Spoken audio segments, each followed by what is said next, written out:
The Race to Alaska is a crazy 650 nautical mile boat race with only one rule. The boat can't have an engine. The most successful boats have been racing sailboats, and today we're going to take a closer look at some of these. The first winner in 2015 is Elsie Piddock's 27-foot Farrier-designed F-25C Trimaran, with a time of 5 days, 1 hour, and 55 minutes. I have a similar boat and I can see why they picked it.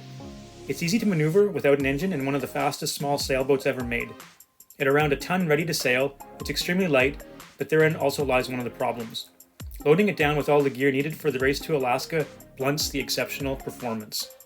The second winner in 2016 is Team Mad Dog's Marstrom 32 Catamaran. This boat is completely bananas. Not only is this the most powerful boat in terms of sail area versus displacement to have ever attempted the R2AK, there is nowhere to hide.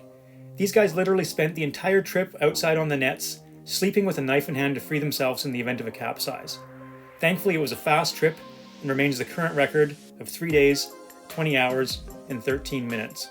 The third winner in 2017 is Team Pure and Wild's custom 8.5 meter Trimaran with a time of 4 days, 3 hours, and 5 minutes. This boat is quite similar to Elsie Piddock's boat that won the first Race to Alaska, but a custom build. This boat would have the same weight limitations as the F-25C, but having previously done the race in a beach cat, it was comparative luxury for the crew, being able to crawl inside and all. It seemed that up until now, multi-hulls ruled the roost, except that if you look back to 2016, the Skiff Sailing Foundation's Fox 44 would have won had the crazies on Team Mad Dog not showed up with their Marstrom 32. This wasn't lost on Team Sail Like a Girl, who won the 2018 Race to Alaska on their Melges 32 monohull in 6 days, 13 hours, and 17 minutes. Suddenly people were paying attention to monohulls, even though the Fox 44 was more than 2 days faster. The Melges 32 is an interesting choice, being fast and lightweight. However, like the smaller multi-hulls, it doesn't like being loaded down. In 2019, a Shock 40 won in 4 days, 3 hours, and 56 minutes.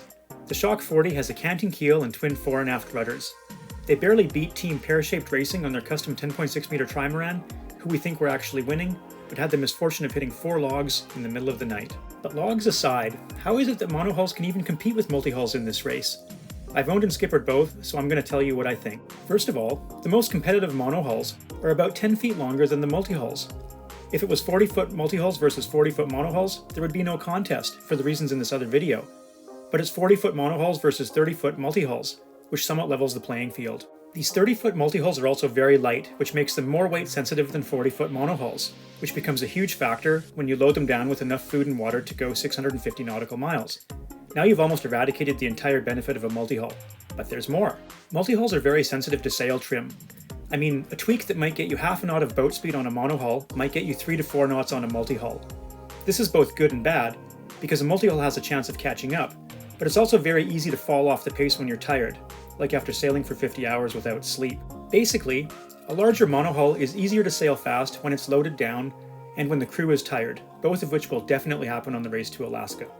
I love multi-hulls and would love to sail one in the Race to Alaska, but I'd also want a bigger one than I have, which as I said is only 27 feet long and similar to Elsie Piddock that won the first race. I'd like something more like Big Broderna, the F-31R that was the runner-up in 2017 and chased the Bird brothers right to the end. Or Dragon, the custom 10.6 meter Trimaran that was the front-runner in 2019 until they hit the logs. Or something bigger yet, like a Formula 40 Trimaran, but unfortunately there aren't that many of those around. A large fast monohull is also an excellent choice for this race, because it has a larger load carrying capacity and the ability to take more crew. It's also relatively easy to sail fast when you're tired compared to a multi-hull. But sometimes, the best boat for the Race to Alaska is quite simply the one you already have. Like Team Pestou's F-24 Trimaran. It can't carry much, but that doesn't matter because he's doing the race solo. But whatever boat you choose, you'll get a grand welcome when you get there.